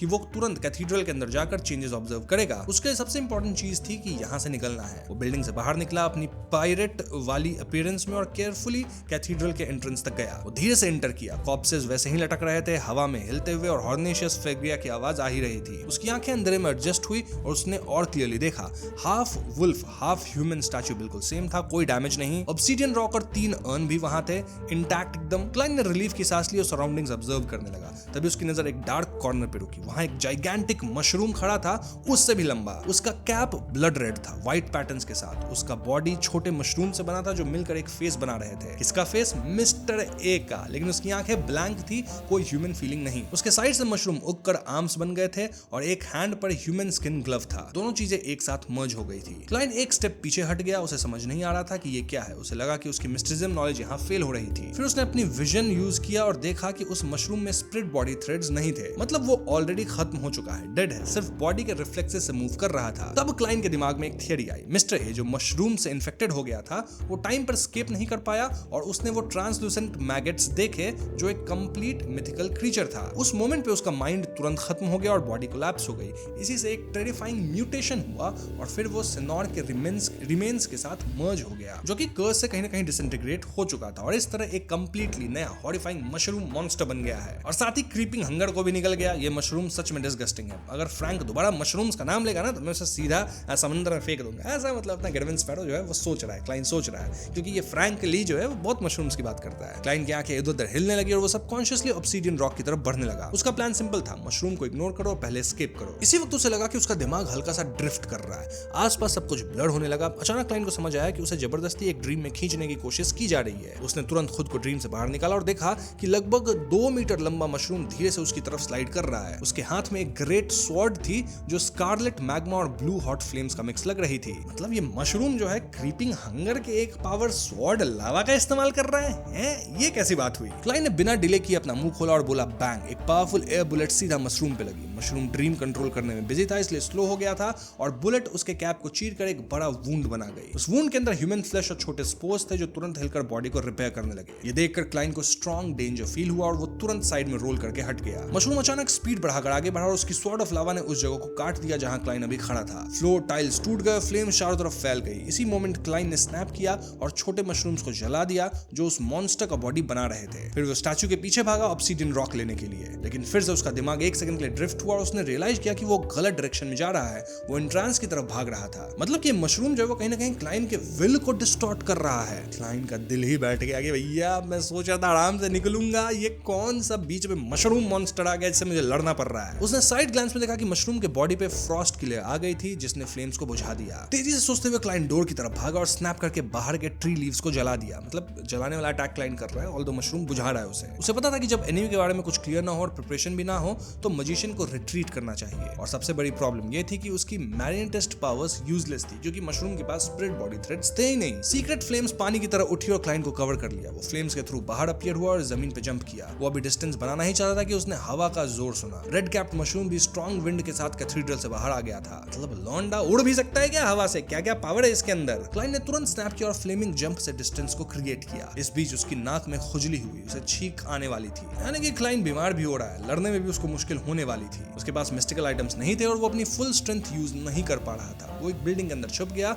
और कहीं ना कहीं हेल्पलेस फील कर रहा था, मशरूम से हार रहा है। तभी उसे लगा कि उसका बॉडी थोड़ा ठंडा हो रहा है। उसने अपनी अपीयरेंस चेक की, उसका हैट, कोट, पैंट सब गायब थे, सिर्फ एक चड्डी बचा था। क्यों? क्योंकि 30 मिनट के लिए ना मैरिनेट आया था, मैरिनेट कहीं ना कहीं खत्म हो गया। तो मैरिनेट का जो कपड़ा था सिनोर का, वो भी पास्ट से ही लाया गया था ना, ठीक है। तो 30 मिनट के बाद वो भी गया, तो क्लाइन का बचा सिर्फ चड्डी, जो कि उसका अपना ओरिजिनल था। क्लाइन ये भी सोचता है कि मशरूम कहीं ना कहीं सिनोर के पार्ट से फ्यूज्ड है, तो वो भी अब वीकेंड हो रहा होगा, मतलब उसकी पावर्स कहीं ना कहीं इस्तेमाल नहीं करेगा। और 15 मिनट में फिश का इफेक्ट भी खत्म हो जाएगा, जो उसका मेन सपोर्ट था। क्लाइन ने हल्का सा स्मर्क किया और फ्लेम्स यूज करके वापस बाहर जंप किया। जैसे उसने एक्सपेक्ट किया था, मशरूम के स्टेम में अब एक बड़ा होल था जो रिपेयर नहीं हो रहा था। उसकी स्पीड स्लो हो गई थी और क्लाइन कहता है, मशरूम भाई अब लड़ाई होगी फेयर, चलो हाइड एंड सीक खेलते हैं। वहां क्लाइन कहीं ना कहीं टाउन के स्ट्रीट्स में घूमते हुए फ्लेम्स और बिल्डिंग्स का इस्तेमाल करके मॉन्स्टर को कंफ्यूज करने लगा। अगेन इस चेज के दौरान क्रिम्सन मून क्लियर नहीं हुआ और 10 मिनट से ज्यादा के बाद वो जायंट मशरूम फाइनली हिल नहीं पाया और रोड पे गिर गया। क्लाइन ने रिलीफ की सांस ली और धीरे धीरे उसके पास गया। उसने देखा कि मशरूम का फ्लेश और ब्लड लाइट के पार्टिकल्स में कन्वर्ट हो रहा है और कुछ ही देर में सिर्फ एक थिन ह्यूमन स्किन्ड ग्लव बचा था।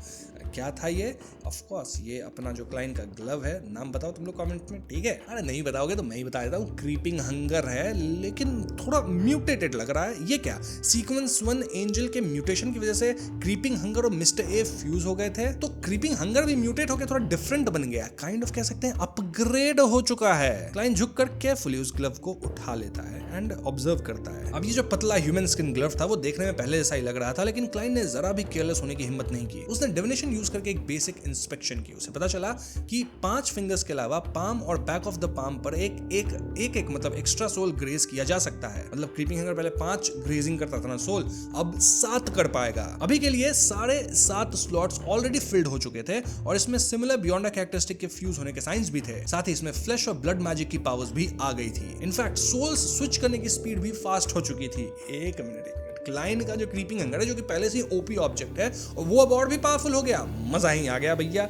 अगर क्लाइन यहां से निकल पाए इस ग्लव को लेके, तो क्लाइन कहीं ना कहीं और भी ज्यादा पावरफुल हो चुका है। लेकिन पावर के साथ प्रॉब्लम भी आती है ना, तो एक प्रॉब्लम भी आ गई। प्रॉब्लम ये कि क्रीपिंग हंगर को अब रोज एक इंसान खिलाना ही पड़ेगा, इर्रेस्पेक्टिव, वरना वो अपने ओनर को ही खा लेगा। क्लाइन अपने सरकास्टिक टोन में सोचता है, क्रीपिंग हंगर बहुत ओवर कॉन्फिडेंट हो रहा है, अभी तुम्हें ग्रे फॉग के ऊपर थोड़ी देर फेंकूंगा, अपनी औकात में आ जाओगे, रोज खाना चाहिए तुम्हें, नहीं मिलेगा। अब फॉर नाउ क्लाइन और भी डिटेल डिफिनेशन नहीं कर पा रहा था, इसलिए वो डिसाइड किया कि बाहर निकलने के बाद ही प्रॉपर चेक करेगा। फिलहाल उसे बस इतना पता था कि अभी के लिए ये उसे हार्म नहीं करेगा, मतलब क्रीपिंग हंगर उसे हार्म नहीं करेगा, और जो मिस्टर एक्स का सोल इसमें ग्रेज किया गया है वो इफेक्ट नहीं हुआ था। मतलब ट्रैवलर्स के जो पावर्स थे ना, जैसे ट्रैवलिंग और डोर ओपनिंग, वो भी काम कर रहे थे। थोड़ा रिलैक्स फील करते हुए क्लाइन ने अपग्रेडेड क्रीपिंग हंगर पहना और सीधा कैथीड्रल की तरफ भागा। जल्दी से एस्केप करना चाहता था। चेस के दौरान भी उसने अपने ऊपर इल्यूजन डालकर ट्रेंच कोट और टॉप हैट का अपीयरेंस बना लिया था। सिनोर का बियॉन्ड अ कैरेक्टरिस्टिक उसे नहीं मिला। क्लाइन ने अज्यूम किया था कि शायद डिमनेस ऑफ डिस्पेयर पेनेटिया के पास है, जो अब उस एंशिएंट पैलेस में लटकी हुई है मैगेट्स के क्लस्टर के नीचे। उसने सोचा कि फ्लैश तो स्टोर की जा सकती है, लेकिन बियॉन्ड अ कैरेक्टरिस्टिक इतने टाइम में डेफिनेटली फॉर्म ले चुका होगा। अगर पेनेटिया ने उस बियॉन्ड अ कैरेक्टरिस्टिक को कैजुअली कहीं फेंक भी दिया हो, तो भी इस जगह पे तो ढूंढना ऑलमोस्ट इम्पॉसिबल है, क्योंकि यहाँ कोई स्पिरिट वर्ल्ड से कनेक्शन है नहीं और डिविनेशन काफी हद तक रिस्ट्रिक्टेड है, और यहाँ किसी भी वक्त कोई स्ट्रेंज एनोमली हो सकती है। शायद ऑब्सीडियन रॉक भी खुद ही डिसअपीयर हो जाए, इसलिए बेस्ट ऑप्शन है कि क्लाइन उस बियॉन्ड अ कैरेक्टरिस्टिक को खोजने में अपना समय नहीं गवाए, यहाँ से भागे। वैसे क्लाइन इस बियॉन्ड अ कैरेक्टरिस्टिक को इसलिए खोजना चाहता था सिनोर के, क्योंकि वो कहीं ना कहीं मैरिक को वादा किया था मिस बॉडीगार्ड के थ्रू कि मैं सिनोर का बियॉन्ड अ कैरेक्टरिस्टिक मैरिक को दूंगा, लेकिन अब तो वो मिल नहीं रहा, तो भागना होगा इधर से। कैथीड्रल में वापस जाते हुए क्लाइन ने अपनी प्रायोरिटीज क्लियर रखी। उसने सोचा कि हाँ, उसने मिस शैरन से प्रॉमिस किया था कि सिनोर का कैरेक्टरिस्टिक मैरिक को बेचेगा, लेकिन अभी उसकी सेफ्टी ज्यादा इंपॉर्टेंट है। वैसे भी उस प्रॉब्लम का सोल्यूशन बाद में निकाला जा सकता है, या तो किसी और रात का शिकार करे या विल ऑसेप्टिन की हेल्प से कैरेक्टरिस्टिक को प्यूरिफाई करवाया जा सकता है। ये सब बाद की बात है, राइट? तो हाँ, स्टैचू के पास पहुंचते हुए उसने अपना आयरन सिगार केस मिल गया क्लाइन को, जो मशरूम ने डिस्ट्रॉय नहीं किया था। उसके अंदर अजिक का कॉपर विसल और लियोन गोल्ड कॉइन भी सेफ थे। क्लाइन ने सब आइटम्स वापस लिए और अपनी स्पिरिट बॉडी थ्रेड्स कंट्रोल किए ताकि वो कैथीड्रल के टॉप की तरफ फ्लोट ना हो। फिर वो झुककर ऑब्सीडियन रॉक उठाया। जब उसने कंफर्म किया कि ये इंपॉर्टेंट आइटम सेफ है, तो उसे थोड़ा रिलीफ मिला। फिर उसने ज़ोराथॉल का टिन अर्न चेक किया। जैसे ही उसने लिड खोला और अंदर देखा, उसकी आंखें शॉक से फ्रीज हो गई, क्योंकि अंदर एक भी ऐश नहीं बची थी। पूरी तरह सब कुछ गायब हो गई थी। सब ज़ोराथॉल का ट्रैप था। क्लाइन ने तुरंत समझ लिया ज़ोराथॉल अपना गोल अचीव कर चुका है। उसने डाउट फील करते हुए अर्न को साइड में फेंक दिया, खड़ा हुआ और ऑब्सीडियन रॉक को वॉल के इनसेट में फिट कर दिया। वॉल फिर से लाइट इमिट करने लगी और ट्रांसपेरेंट हो गई। बाहर वही ancient ancient stone slabs, broken walls और फ्लोटिंग क्लाउड्स दिख रहे थे। मैगेट्स के क्लस्टर को याद करते हुए क्लाइन ने तुरंत सिंबल ड्रॉ नहीं किया। पहले उसने स्नैप करके बाहर एक ट्री को इग्नाइट किया ताकि अगर कुछ गलत हो तो वो फ्लेमिंग जंप से तुरंत स्किप कर सके। सब प्रिपेयर करने के बाद उसने फिंगर से कंसीलमेंट सिंबल का वर्टिकल आई ड्रॉ किया। इस बार क्रेसेंट और डॉटेड लाइन की पोजीशन स्वैप्ड थी। जैसे ही ड्राइंग कंप्लीट हुई, इंटेंस लाइट फूट पड़ी और पूरा कैथीड्रल एक इथीरियल स्टेट में चला गया। क्लाइन को लगा जैसे वो इंस्टेंटली ऊपर उस जगह पहुंच गया हो जहां कॉर्प्सेस लटक रहे थे। उसके सामने एक इल्यूजरी डबल डोर था और उसके पीछे वही फेमिलियर एंशिएंट पैलेस जहां पेनिटी और बाकी कॉर्प्सेस हिल रहे थे। ट्रांसपेरेंट टेंटिकल्स और डोर उस पे अटैक कर रहे थे लेकिन उसे तोड़ नहीं पा रहे थे। सिर्फ इतना कर पा रहे थे कि क्लाइन के स्पिरिट बॉडी थ्रेड्स को पकड़ने की कोशिश करे। क्लाइन ने बिना डिले किए स्नैप किया, अपने थ्रेड्स को खींचते हुए फ्लेम में जंप किया और कैथीड्रल से बाहर आ गया। फिर उसने लगातार स्नैप करके डिस्टेंस बनाया और फॉगी टाउन के सबसे दूर पॉइंट तक पहुंच गया। जब कैथीड्रल का इथीरियल इफेक्ट खत्म हुआ तब क्लाइन रुक गया और सोचने लगा। उसे समझ आया कि ये सिंबल भी उस पैलेस तक ही ले जाता है, मतलब जहां पे ज़रोथॉल का ट्रैप था। फर्क बस इतना है कि ये डोर को ट्रिगर करता है लेकिन एक्चुअली ओपन नहीं करता। अगर ओपन करता तो शायद क्लाइन बच भी नहीं पाता। उसने कंक्लूड किया कि एंटिगोनस का सिंबल एंट्री के लिए है और ज़रोथॉल का सिंबल एग्जिट के लिए। लेकिन अब प्रॉब्लम ये थी कि अब वो निकलेगा कैसे। क्लाइन ने फॉग से घिरे साइलेंट टाउन को देखा और खुद को काम किया। शायद और भी वॉल्स हो सकती हैं, लेकिन इतने सालों में अगर कोई और एग्जिट होता तो लोग पक्का ढूंढ चुके होते, राइट। उसने सोचा कि शायद कोई और सिंबल ट्राई करना पड़ेगा। कौन सा? ये सोचते हुए उसने पूरी सिचुएशन एनालाइज करने की कोशिश की। ये जगह एवरनाइट नेशन और एंटिगोनस फैमिली से जुड़ी है। एंशिएंट पैलेस का मॉन्स्टर एक सीयर पाथवे का आउट ऑफ कंट्रोल एंजल है। ज़रोथॉल भी इस पाथवे का एंजल है। नोटबुक भी इसी पाथवे से कनेक्टेड है। तो logically correct door opening symbol भी सीयर पाथवे से रिलेटेड होना चाहिए। और सीयर पाथवे का सीक्वेंस 0 है द फूल। ये कंफर्म भी होता है, वरना ब्लास्फेमी कार्ड का ओनर ऑर्नेशियस पीक तक अट्रैक्ट नहीं होता। The fool. ये पार्ट रिपीट करते हुए क्लाइन को अचानक अपना खुद का सिंबल याद आया, वो मिस्टीरियस सिंबल जो उसने ग्रे फॉग के थ्रोन के पीछे देखा था। उसने कुछ सेकंड सोचा और डिसाइड किया कि ये एक रिस्की अटेम्प्ट होगा। इसी सिंबल को बनाया जाए क्या? अब उसके पास और कोई ऑप्शन था भी नहीं। वो वापस कैथीड्रल गया, हैंग्ड कॉर्प्सेस के बीच से गुजरा, वॉल के पास गया, ऑब्सीडियन रॉक फिर से इंसर्ट किया, वॉल फिर से ट्रांसपेरेंट हो गई। क्लाइन ने एक और ट्री इग्नाइट किया, डीप ब्रेथ ली और फिंगर से द फूल का सिंबल ड्रॉ करना शुरू किया। एक प्यूपिललेस आई और पार्शियली कॉन्टॉर्टेड लाइन से बना हुआ सिंबल। कुछ ही देर में सिंबल कंप्लीट हो गया और क्लाइन अंदर ही अंदर एंग्शियस हो गया कि वेट कर रहा है या अब क्या होगा। इस बार ट्रांसपेरेंट डोर पे कुछ भी नहीं हुआ। क्लाइन का एक्सप्रेशन थोड़ा कड़वा सा हो गया। उसने तुरंत फील कर लिया कि ये काम नहीं कर रहा। उसके दिमाग में एक डार्क थॉट आया कि शायद वो यहीं फंस जाएगा और बाद में आने वाले बियॉन्डर्स के साथ लड़ते लड़ते या तो भूख से खत्म हो जाएगा या तो कोई और पावरफुल बियॉन्डर आ गया इस फॉगी टाउन में तो वो ही क्लाइन को निपटा देगा, उसको खा लेगा। लेकिन उसने तुरंत अपने इमोशन को कंट्रोल किया और डिस्पेयर को साइड में रखा। अब वो फिर से क्लू ढूंढना शुरू कर चुका था। उसने सिचुएशन को लॉजिकली देखना शुरू किया। ये जगह नेशन ऑफ एवरनाइट और एंटिगोनस फैमिली से जुड़ी हुई है और दोनों को चर्च ऑफ एवरनाइट ने डिस्ट्रॉय किया था। जो एंटिटी उसे यहाँ भेज कर गई थी वो इरेजर एंजल थी, जिसे मदर ऑफ द स्काई माना जा रहा था और वो सेंट सैमुअल कैथीड्रल के बेसमेंट में एक्टिव थी। उसने याद किया कि बैटल ऑफ गॉड के रूइंस में लोग रात को अगर नहीं सोते तो वैनिश हो जाते हैं और ये सब एवरनाइट डोमेन की रेसिडुअल पावर की वजह से होता है। मतलब ये पूरा एरिया एवरनाइट गॉडेस या उनकी अथॉरिटी से डायरेक्टली लिंक्ड है। ये सोचते सोचते क्लाइन का कॉन्फिडेंस थोड़ा हिलने लगा क्योंकि बिना नोटिस किए उसने अपनी थिंकिंग को सब्जेक्टिव बना दिया था। वो गॉडेस को अलग तरीके से एड्रेस करने लगा था। इसी थॉट प्रोसेस से एक नया आइडिया आया। शायद डार्क सेक्रेड एम्बलम का सिंबल या गॉडेस का मिस्टिज्म सिंबल काम करे। अब और कोई ऑप्शन ना होने की वजह से क्लाइन ने गहरी सांस ली और अपना राइट हैंड उठाकर डार्क सेक्रेड एम्बलम का सिंप्लीफाइड वर्जन ड्रॉ किया। जैसे ही उसने ये किया, ट्रांसपेरेंट डोर के पीछे का वाटरी सीन हिलने लगा। चेंज क्लियरली विजिबल था। एंशिएंट पैलेस और ब्रोकन वॉल अब भी दिख रहे थे लेकिन बहुत दूर और फेंट हो गए थे क्योंकि दोस्तों अब जो दिख रहा था वो बिल्कुल अलग था। डोर के पीछे एक बॉटमलेस क्लिफ था, जैग्ड रॉक्स के साथ क्लाउड्स के बीच में, और स्काई में स्टार्स और क्रिम्सन मून दोनों एक साथ विजिबल थे। ये किसी माउंटेन पीक जैसा लग रहा था। क्लाइन एक सेकंड के लिए स्टन्ड था क्योंकि कहीं ना कहीं ये काम कर गया था। उसने ऑलमोस्ट डिसबिलीफ में ये बात सोच रहा था कि सही में ये सिंबल काम कर गया क्या? मैं वाकई यहाँ से निकल रहा हूँ। क्लाइन अपने हाथ से डोर को पुश किया। बाहर से ठंडी हवा का जोरों का एक झोंका आया और क्लाइन ने कदम बाहर रखने ही वाला था कि वो रुक गया। उसने तुरंत गोल्ड कॉइन निकाला और डिविनेशन की। रिजल्ट क्लियर था, बाहर कोई डेंजर नहीं है। उसने रिचुअल के तौर पे अपने चेस्ट पे क्रिम्सन मून को ड्रॉ किया और फिर अपना राइट फुट आगे बढ़ाकर डोर को क्रॉस कर लिया। उसकी विजन डार्क हो गई और एक मोमेंट के लिए उसने एंडलेस नाइट और ब्राइट स्टार्स देखे। अगले ही पल वो एक माउंटेन टॉप पे खड़ा था। स्नो, रॉक्स, मॉर्निंग सनलाइट के अलावा वहां कुछ नहीं था। क्लाइन ने टाइम वेस्ट नहीं किया। उसने इमीडिएटली क्रीपिंग हंगर एक्टिवेट किया और और ट्रैवलिंग ट्राई किया। अगर ये काम करता है तो मतलब वो रियल वर्ल्ड में वापस आ चुका है, क्योंकि स्पिरिट वर्ल्ड से ही ट्रैवल होता है, तो स्पिरिट वर्ल्ड से कनेक्शन बन चुका है। और अगर फेल होता है ट्रैवलिंग तो क्लाइन वापस से किसी और जगह पे आ गया है, फॉगी टाउन से बाहर, जो कि इक्वली डेंजरस है फॉगी टाउन जितना। लेकिन जैसे ही क्लाइन ये ट्राई करता है, कुछ ही सेकंड में उसका बॉडी फेंट होने लगता है और वो वैनिश हो गया, और उसके आसपास स्पिरिट वर्ल्ड के काउंटलेस एब्स्ट्रैक्ट शैडोज अपीयर हो गए, यानी कि ट्रैवलिंग वाज सक्सेसफुल। जी हां दोस्तों, क्लाइन फाइनली फॉगी टाउन से बाहर आ चुका है। कैसे बाहर आया ये तो आप देख ही चुके हैं, और मेरे हिसाब से क्लाइन पहला बंदा बन गया जो कि यहाँ से निकला है कि नहीं? मतलब नॉर्मल लोगों में, अब जरूरत ऑल्की में बात नहीं कर रहा, ठीक है? गॉड डेम लोग को तुम छोड़ दो, नॉर्मल लोगों की यहाँ बात हो रही है, ठीक है? तो हाँ, finally Klein is out of the foggy town, और बहुत गजब का रिलीफ था क्लाइन के अंदर, ठीक है? इतना रिलीफ कि ऑलमोस्ट उसकी आंख से आंसू निकलने वाले थे कि भैया मैं बच के निकल गया, बच गया मैं, मुझे तो लग रहा था उधर ही खत्म हो जाऊंगा। अब इस पॉइंट पे क्लाइन की प्रैक्टिकल थिंकिंग स्टार्ट हुई। स्टार्स और मून देखकर उसने एस्टिमेट लगाया कि अभी मॉर्निंग है, अराउंड 7:30 का टाइम है या उससे पहले का। इसका मतलब सर्वेंट्स ने अभी तक मिसिंग सर्वेंट का इशू प्रॉपर्ली एस्केलेट नहीं किया होगा। याद है ना एक सर्वेंट को कैसे करके क्लाइन घुसा था कैथीड्रल के अंदर?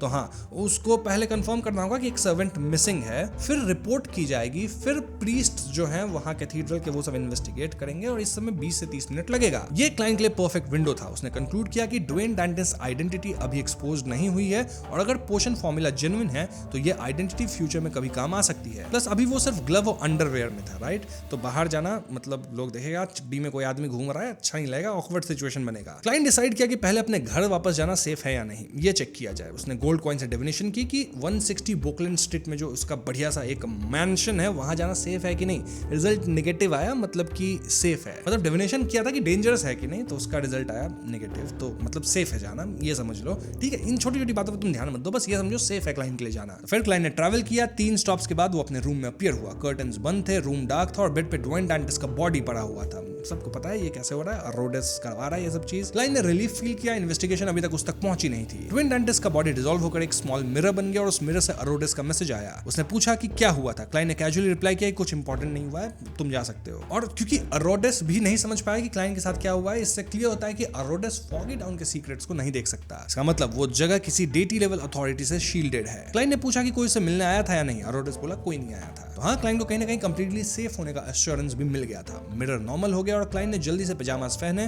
फिर उसने कैंडल्स और रिचुअल सेटअप किया, और क्रीपिंग हंगर, अजिक का कॉपर वेसल और बाकी आइटम्स को ग्रे फॉग के ऊपर भेज दिया, ताकि अगर अभी कोई इन्वेस्टिगेशन भी हो तो वो पकड़ा ना जाए। सब कंप्लीट करके वो द फूल के सीट पे बैठा और बिजारो सॉर्सरर का पोशन फॉर्मूला समन किया। तो हाँ, sequence 4 bizarro sorcerer. Potion formula क्या है? वेल, बिजारो बेन का main eye, spirit world plunderer का true soul body, supplementary ingredient भी बहुत सारे हैं, 200 मिलीलीटर खून, 30 ग्राम प्लंडरर का फ्लैश, 10 ग्राम रेड हेयर बर्च बार्क, एक सेगमेंट गोल्डन ग्रेप वाइन, और finger nail size rubber mask. ये सब जरूरी नहीं है, जरूरी है एडवांसमेंट रिचुअल, जो कि मैं आपको बताता हूं। अपनी स्ट्रेंथ और स्ट्रैटेजी यूज करके एक ग्रैंड परफॉर्मेंस क्रिएट करना है, जिसमें स्पेक्टेटर्स के सामने एक डेमीगॉड लेवल बियॉन्ड क्रीचर को किल करना है। फिर उस परफॉर्मेंस के एंड में पोशन कंज्यूम करना होगा। क्लाइंट ने तुरंत इसका मीनिंग एनालाइज किया। उसने पेंडुलम डिविनेशन की, एंड रिजल्ट क्लियर था कि फॉर्मूला इज जेन्युइन। उसने डीप ब्रेथ ली और फिर क्रीपिंग हंगर के चेंजेस को एनालाइज किया। अब वो 7 सोल्स ग्रेज कर सकता था, और हर सोल से 2 से 3 बियॉन्ड पावर्स मिलती थी। उनमें से एक पावर वियरर एक्टिवली चूज कर सकता था।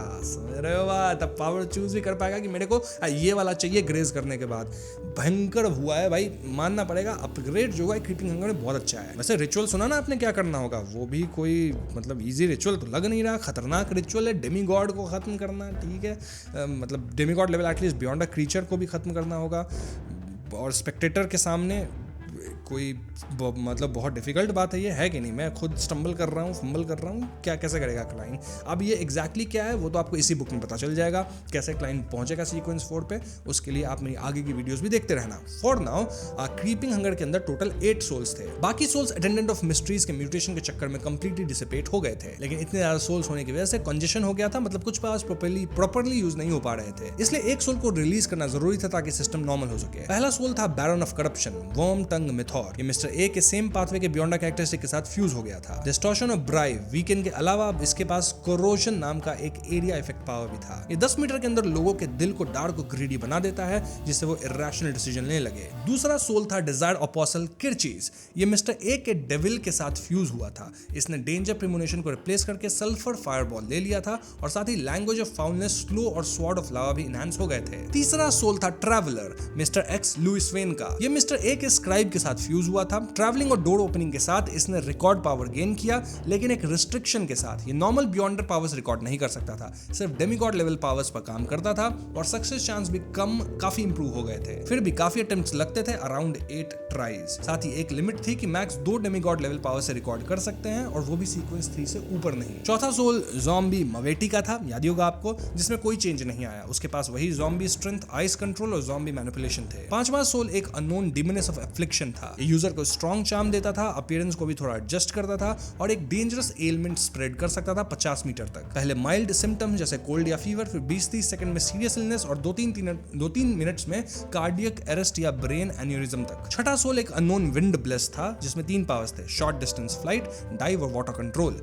सातवां सोल अननोन सोल अश्योरर था, जो किसी को जबरदस्ती ड्रीम में खींच सकता था और स्पिरिट बॉडी को सुला सकता था। आठवां सोल अननोन डॉक्टर था, जिसमें time sense, serious element treatment और सोल स्टिचिंग की एबिलिटीज थी। इस सब के अलावा क्रीपिंग हंगर खुद भी शैडो लर्किंग और फ्लैश बॉम्ब जैसे एबिलिटीज देता था, और अब उसमें इतनी स्ट्रेंथ आ गई थी कि वो बेयरली सीक्वेंस 4 सेंट को भी ग्रेज कर सकता था। ये सब देखकर क्लाइन अंदर काफी खुश हुआ, लेकिन तुरंत उसका फोकस नेगेटिव इफेक्ट्स पर गया। अब क्रीपिंग हंगर को रोज एक लिविंग पर्सन खाना पड़ता है, वरना वो अपने वेयर को ही खा जाता। साथ ही कभी कभी वेयर के दिमाग में ट्रू क्रिएटर की तारीफ रैंडम तरीके से चलती रहती थी, जिससे क्योटिक थॉट्स और हेडेक्स आते हैं। एंड एक और वीकनेस, मशरूम्स। अगर 5 मीटर के अंदर मशरूम हो तो कोई पावर काम नहीं करती है। क्रीपिंग हंगर अब मशरूम से डरने लगा है, समझ रहे हो मित्रों। क्लाइन ने तुरंत डिसाइड किया कि इस आइटम को अभी के लिए ग्रे फॉग के ऊपर स्टोर कर देगा, ताकि ये काम हो जाए। अगर बाद में प्रॉब्लम सॉल्व नहीं हुई तो वो अजिक एगर्स को कांटेक्ट करेगा, मिस्टर अजिक को, कि भैया इसको कैसे संभाला जाए। क्लाइन ने बिना डिले किए सोल अश्योरर का सोल रिलीज किया। साथ ही प्लान बनाया कि फ्यूचर में विंड ब्लेस्ड और डॉक्टर को भी स्वैप करेगा और डिमनेस ऑफ अफ्लिक्शन सिचुएशन के हिसाब से यूज करेगा। जैसे ही सोल अश्योरर रिलीज हुआ, उसका स्पिरिट ब्रॉन्ज टेबल के पास ब्रीफली अपीयर हुआ, लेकिन म्यूटेशन की वजह से वो स्टेबल नहीं रह पाया और जल्दी ही डिसिपेट हो गया। उसका बियॉन्ड कैरेक्टरिस्टिक एक ब्लैक फॉर्म में रह गया, अंदर से स्टार लाइक शिमर के साथ। क्लाइन ने तुरंत क्रीपिंग हंगर और बाकी आइटम्स को जंक पाइल में डाल दिया, फिर रियल वर्ल्ड में वापस आया, रिचुअल एंड किया और सब ट्रेसेस क्लीन कर दिया। उसने अपना चेहरा धोया, ब्रश किया और ड्वेन डांटेस की पर्सनालिटी में वापस आ गया। बाथरूम से निकलकर वो कामली डोर तक गया और अपने वैले को बोला कि घर के लिए सूटेबल क्लोथ्स रेडी करे। रिचर्डसन बिना सवाल किए वार्डरोब की तरफ चला गया। इसी मोमेंट पे जब क्लाइन ने अपने सर्वेंट्स की बैग देखी, तब उसे फाइनली कंफर्म हुआ कि वो सच में सेफ है और अपनी नॉर्मल लाइफ में वापस आ चुका है। बट क्वेश्चन अभी भी यही है कि चर्चेस को ये पता चला कि नहीं, चर्चेस को नहीं, वो कैथीड्रल जो अपना सेंट सैमुअल वाला, उनको ये बात पता चला कि नहीं, वहां के बियॉन्डर्स को ये बात पता चला कि नहीं कि कोई तो एंटिगनस फैमिली नोटबुक को चोरी करने के लिए उनके चाइनीज गेट को इन्फिल्ट्रेट तक कर दिया था। और अगर ये बात उन्हें पता चला है तो उनका शक आखिर किस पे जाएगा? क्या ड्वेन डांटेस पकड़ा जाएगा? ये जानने के लिए आपको देखनी होगी मेरी अगली वीडियो, क्योंकि इस वीडियो में अपन क्लाइंट को बस फॉगी टाउन से बाहर लेके आए हैं। ठीक है, जो काम मैंने कर दिया, जो मैंने आपको प्रॉमिस किया था, तो आप भी अपना प्रॉमिस पूरा करो। वीडियो को लाइक और शेयर करो, साथ ही चैनल पर नए हो तो हमें सब्सक्राइब भी करना। I will see you guys in the next one. Peace out.